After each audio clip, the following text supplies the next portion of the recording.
¿Alguna vez leíste el Decamerón? Poco y nada. Poco y nada. Solo porque estaba en la biblioteca de una casa de un amigo cuando era chico y me llamó la atención por los dibujitos que tenía. Y dije, por el lomo del libro. Yo acá podría leer, o sea, yo puedo citar cuentos del Decamerón.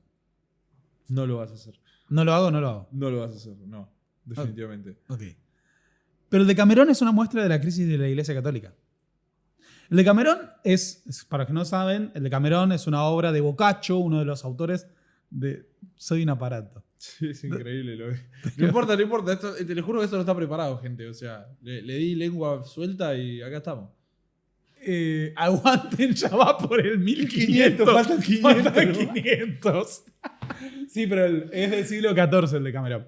Boccaccio hace una obra que empieza narrando que llegó la peste y arrasó a la población. Y un grupo de jóvenes doncellas salen al bosque a cuidarse en compañía de un grupo de jóvenes varones. No estaban casados. Ahí tenemos una primera crítica. El Decamerón son 10 noches de 10 cuentos cada uno para entretenerse mientras están ahí. Acá se me ocurre un chiste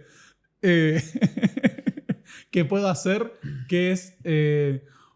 están hablando de las huelgas de Francia, Pablo Borda. El cristianismo en el siglo XIV. Bueno, a lo largo del Decamerón hay una serie de cuentos que reconstruyen cuál es el clima espiritual de la Iglesia Católica. Sí. Hay uno maravilloso que básicamente hay un comerciante que tiene que mandar a apretar a unos comerciantes borgoñones que lo habían estafado. Okay. Entonces se le ocurre mandar al tipo más garca de la localidad. El garca local. El garca local a negociar con los borgoñones. Pues dice, porque es muy difícil negociar con los borgoñones. Entonces va y le dice... Y va y los aprieta, pero se enferma. Okay. Y dice, me voy a morir. Y el tipo había sido garca, estafador, violento, alcohólico, putañero y demás. Entonces dice, no, me voy a morir. Traigan un sacerdote para que me dé la extrema unción.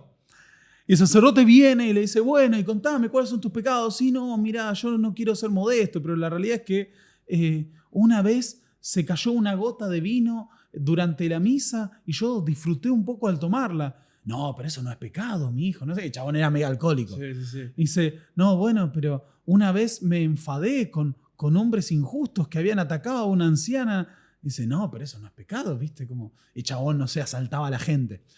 Y dice, no, pero ¿y qué haces? No, la verdad que debo reconocer que una vez me sentí atraído a una mujer, pero estoy tan puro como he llegado al mundo. El tipo decía que era virgen, sí, y estaba con prostitutas. Sí. La cuestión es que el chabón se muere y lo terminan canonizando como santo. Porque el párroco que le había tomado la confesión dice, no puede ser que un hombre tan puro allá, y había sido un garca, ladrón. Yo me imagino llegando al cielo, mirándolo Cristo así y diciéndole, ¿vos qué hacés acá? Literalmente ñoqui, o sea. Así. Sí. Después hay otro cuento en donde le dicen, no, pero escúchame. Cuenta, dice, Saladino había capturado a un comerciante judío. En serio, un comerciante judío, perdón, pero es la realidad. O sea, suena... No para que no estereotipos. Pero el antisemitismo también tiene sus raíces en la Edad Media. La cuestión es que le dicen, decime, ¿cuál es la verdadera fe? ¿El Islam, el cristianismo o el judaísmo? Dice, le voy a contar un cuento. Dice, o sea, es Inception de cuentos. Okay. Dice, una vez hubo un hombre que tenía 3 hijos y quería a los 3 por igual. El problema es que él había heredado un anillo de su padre, que a su vez lo había heredado de su padre. Y no sabía cuál dárselo de sus 3 hijos. Entonces mandó a hacer una copia de cada uno de los anillos y le entregó a todos por igual. Nunca sabrán cada uno de esos hijos cuál es el anillo verdadero, pero los 3 fueron igual de rectos y amados por su padre. De la misma forma, no sabremos hasta el día del juicio final cuál es la verdadera religión. Se mamó. Pero las 3 son iguales de importantes. Y hay otro maravilloso, que hay un muchacho que es cristiano y tiene un amigo judío. Y él le dice, dale, pasate al cristianismo, pasate al cristianismo. Date con eso. Me dice, no, yo estoy muy bien con el judaísmo. Me dice, bueno, vamos a hacer lo siguiente. Le dice, yo voy a ir a Roma. Y si me convence el Papa, lo que veo en Roma, donde está la iglesia del Papa, me hago cristiano. Y el cuento dice, y el tipo dice, no, cuando vea cómo viven los sacerdotes de Roma, va a salir espantado. Entonces, el amigo judío va a Roma y cuenta y le dice, no, vi lo que viven en Roma. Pero esta gente vive en la riqueza absoluta, contratan prostitutas, se alcoholizan, viven en la gula, son sodomitas. Dice, o sea, no sienten amor por el prójimo. O sea, así viven en la iglesia de Roma. Dice, y sin embargo hay cristianos. Así que no me cabe duda de que si los representantes de su iglesia viven en estas condiciones y aún así el cristianismo sigue creciendo, es porque debe ser la fe verdadera. Pero un poquito había que evadir la censura. Pero básicamente está diciendo, los sacerdotes son todos putañeros, se alcoholizan, son homosexuales, son sodomitas, etc. Pero en realidad el cristianismo es la posta. O sea, imagínate el clima de crisis que tenía que haber. Es el clima en el cual se produce la reforma. No nos vamos a detener en la reforma, pero sí nos vamos a detener en algo. Así como Lutero cuestiona la venta de indulgencias, o sea, básicamente la Capilla Sixtina se construye diciendo, necesitamos construir la Basílica de San Pedro. Bueno, repartite 1000 perdones a todos y de esta manera, a todos aquellos que puedan pagarlo y vamos a financiar. Y, por ejemplo, se da un conflicto con el obispado de Sajonia y todo ese contexto es, vos asesinaste y violaste, bueno, una monedita y te vas al cielo. ¡Pac! Perdonado por la Iglesia Católica. Otro que entró como ñoqui al cielo. Indulto. Todo esto es súper conflictivo para Lutero. Dice, ¿en serio están haciendo esto? Por eso las 95 tesis empiezan hablando de las indulgencias, pero después apuntan a otra cuestión. Pues Lutero lo que dice es, no te salvás por los actos, te salvás por la pura fe. No puedes hacer algo. Porque las indulgencias también tienen otra raíz. Las cruzadas habían tenido una idea. El Papa Urbano II que dijo, ¿cometiste pecados? Si vas a la Tierra Santa, te vas al cielo. Solo tenés que peregrinar a recuperar la Tierra Santa. Y si matás gente de otras religiones, también vas al cielo. De cabeza, ahí va. Así. Bueno. Listo. Perfecto. Me voy al cielo. Todo esto se aprende en catequesis. Estoy seguro que no. Bueno, la cuestión... Dios, perdón. No pasa nada. ¿Seguro? Sí, estamos. Ok. Va a quedar 2 clips la semana, pero... Me tiene que hacer clip, Pablo. Dale que ese clip, Pablo. Sí. La cuestión es que en medio de todo esto, Lutero plantea, bueno, solo te salvás por la pura fe, pero además hace otras críticas. ¿Cómo el Papa no debe saber que venden indulgencias? Si no, no lo permitiría. Porque si fuera por una cuestión de dinero, el mismo Papa vendería todas las riquezas y mandaría a destruir la Basílica de San Pedro y repartiría toda esa riqueza para asegurar la salvación Pasa que tiene un kiosquito de su rebaño. Pero no, el Papa estaba en un kiosco, en una de esas. Pero además de todo eso, había una cuestión que era la siguiente. Vos tenías que pensar que, por ejemplo, la Iglesia Católica del mundo medieval era una iglesia conformada por sacerdotes que eran analfabetos. Entonces, todo se tocaba de oído. Entonces vos estabas en misa y dices, ¿los duendes existen? Sí, obvio que existen. ¿Seguro, padre? Sí, Jesús dijo que existen los duendes. Y vos pretendías que así le lean las 95 tesis Entonces, de Lutero. Es una mezcla de situaciones en la cual vos tenías sincretismo religioso de todo tipo, en donde se mezclaban paganismo. Cualquier cosa.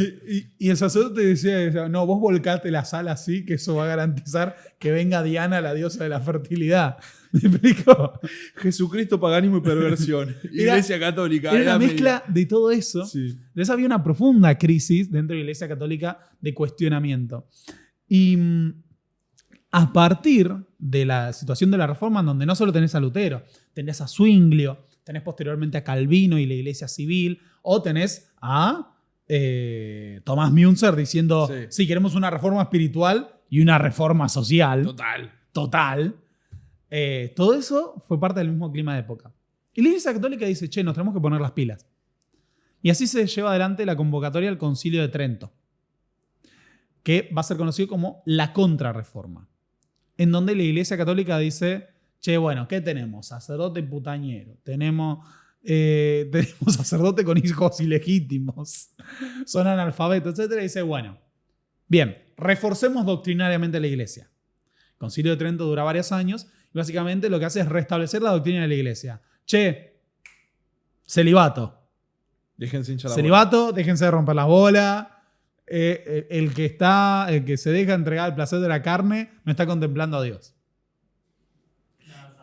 Y se crean nuevas órdenes religiosas con el objetivo de reforzar la doctrina cristiana.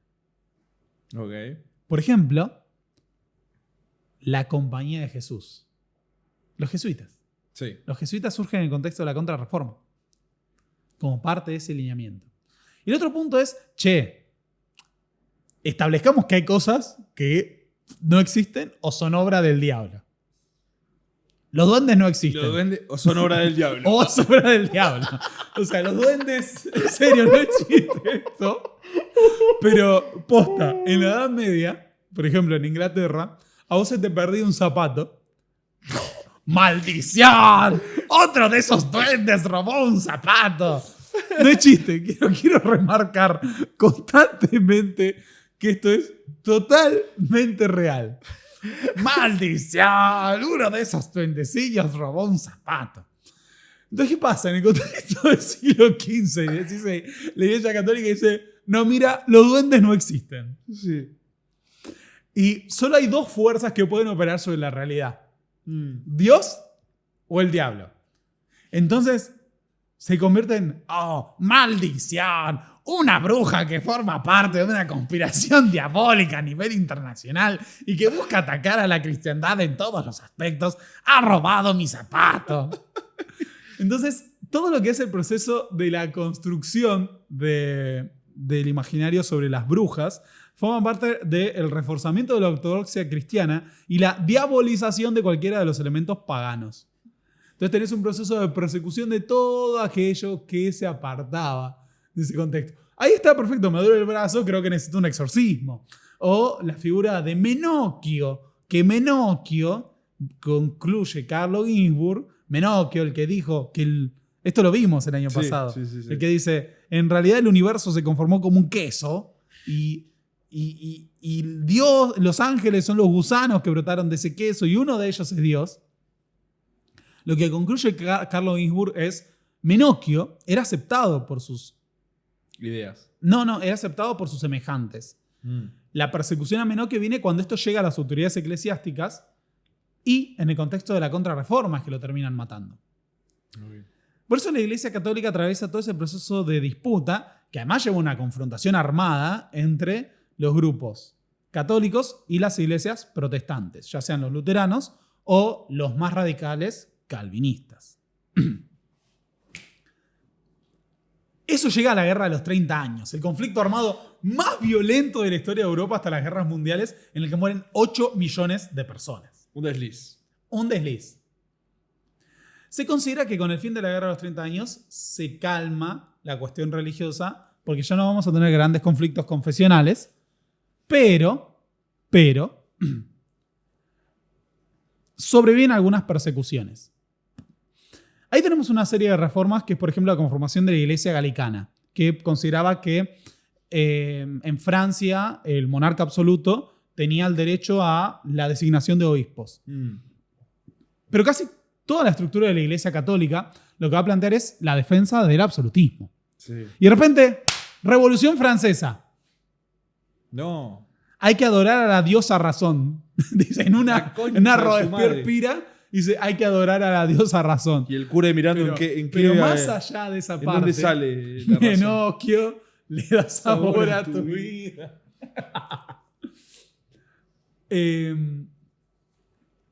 La cuestión es que sí pasó, pero 8 millones. No. Es negacionismo de la guerra. El negacionismo más marginal de la historia. Claro, porque los protestantes eran unas carmelitas descalzas. ¿Cuánto que diga? Una inscripción Los para Twitter calvinistas ponían bombas en escuelas. ¿Cuánto que diga? una descripción en Twitter que diga negacionista de las víctimas de la guerra de los 30. Ni cristiano ni inocente. Ni cristiano ni inocente. La teoría de los dos cristianos.